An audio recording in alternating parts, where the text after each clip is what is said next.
अल्लाह के नाम से जनाब, आपने आज की बात का आगाज करते हैं। और आज की बात क्या है कि मायूसी को, उन रुकावटों को कैसे अबूर करना है जो छोटे होते से लेकर, कम सनी से लेकर बड़े होते तक आपकी जान नहीं छोड़ती। किस तरह आपने ख्वाबों को अमल में लाना है, किस तरह अपनी मंजिलों की तरफ गामजन रहना है, कामयाबी से, कामरानी से किस तरह आपने अपना घर चलाना है, अपने बच्चे छोटे बड़े जो है उनको ठीक पुरइत्माद रास्ते पर लेकर जाना है। अच्छा, तो इस सिलसिले में 2-3 बुनियादी चीजें हैं छोटी छोटी। वो कहते हैं अकल और दानाई जो है वो किसी पहाड़ का नाम नहीं होता। वो पंजाबी में कहते हैं ना, उर्दू में भी, अकल बड़ी के भैंस, वो फिक्रा सुना हुआ होगा आपने। तो भैंस बज़ाहिर बड़ी होती है, लेकिन अकल जो है वो बहुत ही बड़ी इसलिए होती है कि इससे बड़े बड़े ख्वाब देखे जाते हैं, बड़ी बड़ी रुकावटें दूर की जाती हैं, बड़ी बड़ी मुहिम जो है उसको सर किया जाता है। तो फिर इसलिए ये मुहावरा बोला जाता है, अकल बड़ी के भैंस। तो अक्सर बेशतर बच्चे सोचते हैं, कहते हैं लगता है तकन विच ते भैंस ही वड्डी हुंदी आ। लेकिन अब मैं क्या बताने जा रहा हूं, छोटे से बड़े होते तक बेशुमार दफा आपने सुना होगा बड़े बड़े प्यारों से, बसा औकात अपने घर से, कि भाई तुम्हारी तो शक्ल ही ऐसी नहीं कि तुम ये काम नहीं कर सकते। यानी कि बसा औकात किसी बड़े को, किसी आपके भाई को, किसी आपके दोस्त को ये नहीं पता होता कि उसकी इस बात का कितना मनफी असर पड़ेगा आप पर। तो वो बिना सोचे समझे, यानी कि बात कह देता है। सबसे पहली गुजारिश सारे सुनने वालों से कि वो अक्लमंद और दाना कहते हैं कि पहले तोलो और फिर बोलो। चाहे आप अपने दोस्त के बारे में कोई बात करने लगे हैं या आप अपने बारे को फिक्रा लेने लगे हैं, कोई फैसला लेने लगे हैं, तो जिंदगी में याद रखें, पहले तोले और फिर बोले, ताकि उस जो आप बोलने जा रहे हैं कहीं किसी की दिल आजारी ना कर जाए, कहीं किसी की मंजिल को खराब ना कर जाए, कहीं किसी की मंजिल की रास्ते में रुकावट ना बन जाए, किसी का दिल जो है टूट ना जाए। और इस तरह यह है कि बेशुमार ऐसे फिक्रे कि तुम ये नहीं कर सकते, तुमसे ये नहीं हो सकता, तुमने अपनी शक्ल देखी है, ये ऐसा तो कभी हो नहीं सकता। तो इस तरह के बड़े फिक्रे आते हैं। लेकिन वो कहते हैं कि इंसान की सबसे बड़ी ताकत और पावर का नाम डिटर्मिनेशन है, मजबूत पुख्ता इरादा है। तो जब आप पुख्ता इरादा करेंगे तो फिर उससे पहले करने का क्या काम है। आपको ये फिक्रे भी आ रहे हैं, मुसलसल रुकावटें भी सामने आ रही हैं, मुसलसल दिल शिकनी करने वाले, मजाक करने वाले, हुज्जतें करने वाले, आपको लान तान करने वाले, आपको मायूस करने वाले, आपको रोकने वाले बार बार सामने आएंगे। तो फिर क्या करना है? कौन सी ऐसी ताकत है जो आपको लेके चलेगी? पुख्ता इरादा।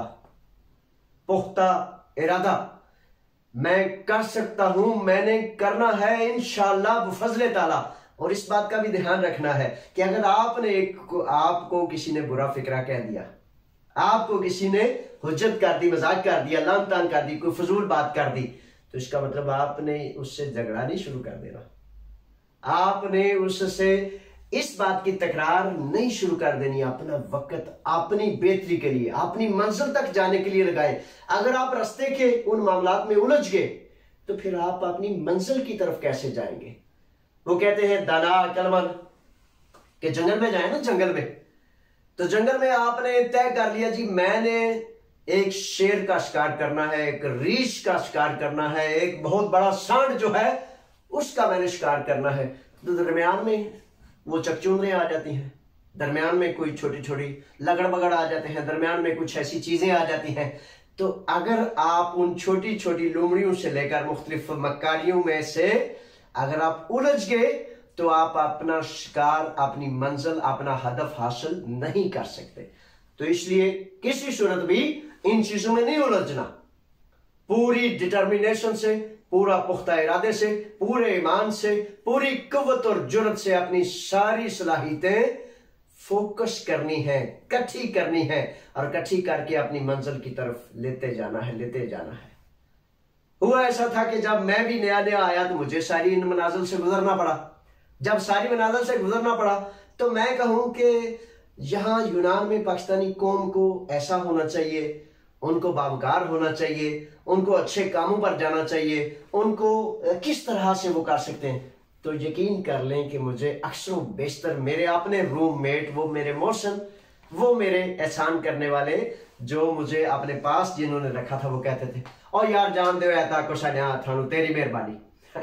तो यानी कि वो मजाक करते थे कि ये काम जो है भाई जैसे चल रहे हैं वैसे चलने दो। नहीं नहीं नहीं, बड़ी नरमी से, बड़ी शफकत से, बड़ी ताबेदारी से, बड़ी मोहब्बत से फोकस जो है इसको बिल्कुल तसलसल से जारी रखेंगे तो फिर आप अपनी मंजिल, अपना टारगेट, वो जगह आप पाएंगे।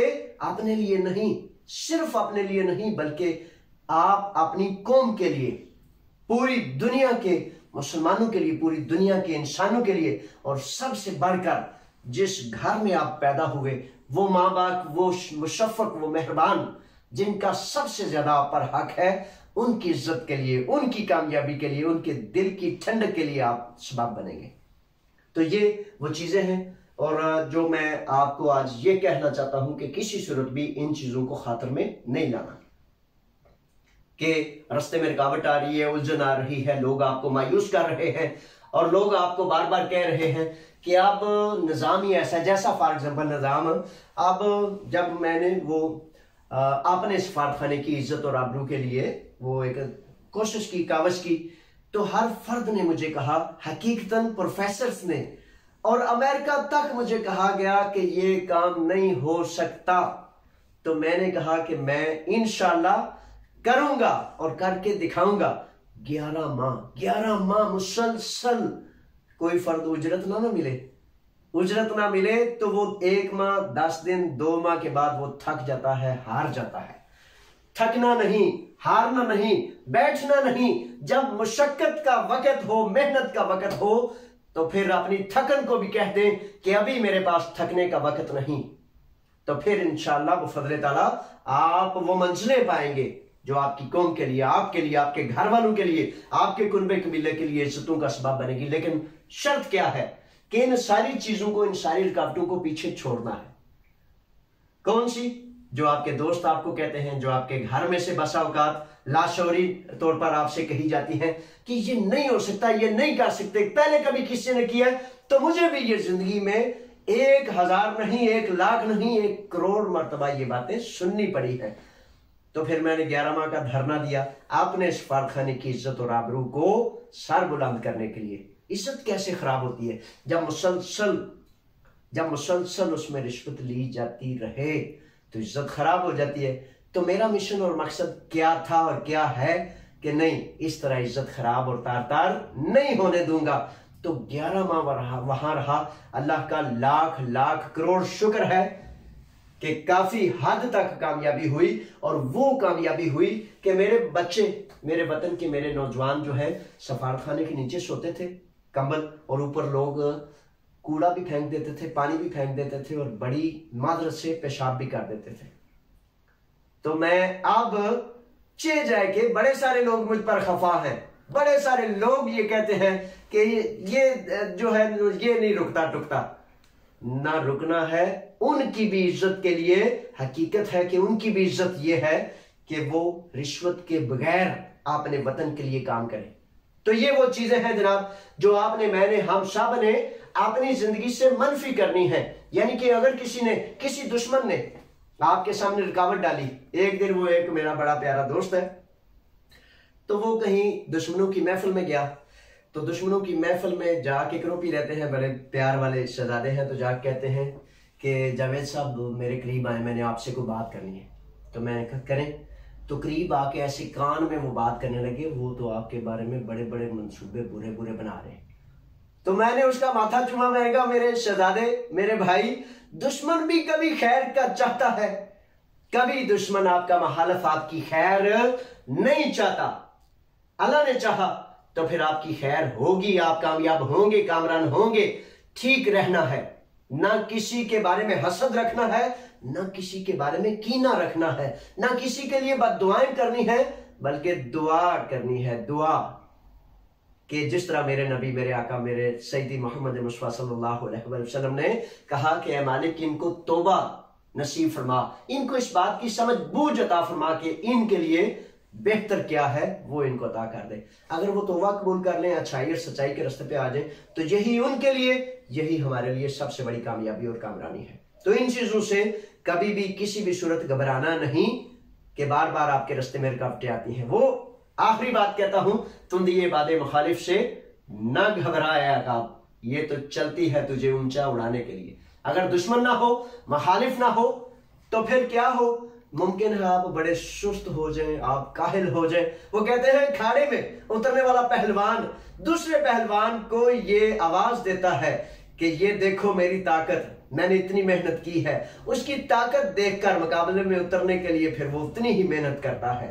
हसद नहीं, कीना नहीं, बुग़्ज़ नहीं, किसी के लिए बददुआ नहीं, मेहनत करनी है और अपनी मेहनत को इस तरह ये शेर के तौर पर ले लेना है कि मुखालिफ जो तुंदिए मुखालिफ है उससे घबराना नहीं, बल्कि यकीन कर लेना है कि ये आपको और ऊंचा लेकर जाएगी। जिस तरह हकीकतन मैंने इस बात को अपने लिए, जितनी ज्यादा दुश्मनी हुई, जितना ज्यादा मुखालफत की गई, जितना ज्यादा मुझे ये कहा गया जिंदगी में 25 साल का अरसा कि ये नहीं हो सकता। खरीसी अवली का मामला था, हर फर्द ने कहा जावेद साहब बेना दा मुल्क है, ये हुक्मरान है, ये जहां की हुकूमत है, इनके 18 अरकान हैं। अल्लाह की मदद से, आपकी दुआओं से, आपके मेहरबानों की मोहब्बतों से मैंने करके दिखाया। पुलिस ने जब बंदों को जदोकोब करना शुरू कर दिया, मुख्तलिफ मामलात हुए, तो जर्नल्स 28 के करीब यहाँ के पुलिस के बड़े बड़े आला अफसरान को गिरफ्तार किया गया। 300 से जायद हमारे पाकिस्तानियों को अगवा किया गया और अपनी ही कौम के, अपने ही अफराद को लगा दिया गया। अल्लाह के फजल से, आपकी दुआओं से, आपकी मदद से उस पर कामयाबी हासिल की। दुनिया की बहुत बड़ी एजेंसी MI6 और मुख्तलिफ एजेंसियां आई। मुझे 1 करोड़ मरतबा ये कहा गया कि जावेद साहब ये नहीं हो सकता, ये वो एजेंसियां हैं, ये वो खुफिया इदारे हैं जिनके सामने हुकूमतें कांपती हैं। अल्लाह का शुक्र करता हूं, मालिक करीम का शुक्र अदा करता हूं कि इस तरह के ऐसे दर्जनों, सैकड़ों, हजारों वो काम रोजाना मैं करता हूं। अगर मैं इस उलझन में पड़ जाऊं कि मुखालिफ क्या कह रहे हैं, मुझे रुकावट का सबब कर रहे हैं, मेरे लिए बददुआएं कर रहे हैं, जब खुदा राजी है तो फिर सब राजी है।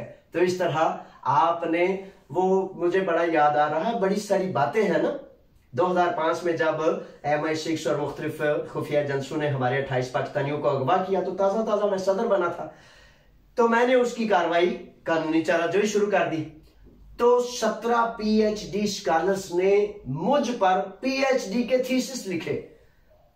तो हर फर्द बड़ा हैरान हो रहा है कि ये फर्द जो है, ये जावेद असलम, ये जो किस तरह, कौन सी ताकत के साथ, कौन सा इसको यकीन है, कौन सी इसके पास ताकत है कि ये इस तरह खड़ा हो गया है। तो फिर मेरे भाइयों, सारी दुनिया की PhDs, सारी दुनिया के स्कॉलर्स, सारी दुनिया के टीवी, सारी दुनिया के थिंकर्स, थिंक टैंक सोचेंगे कि इस फर्द के पास कौन सी ताकत है।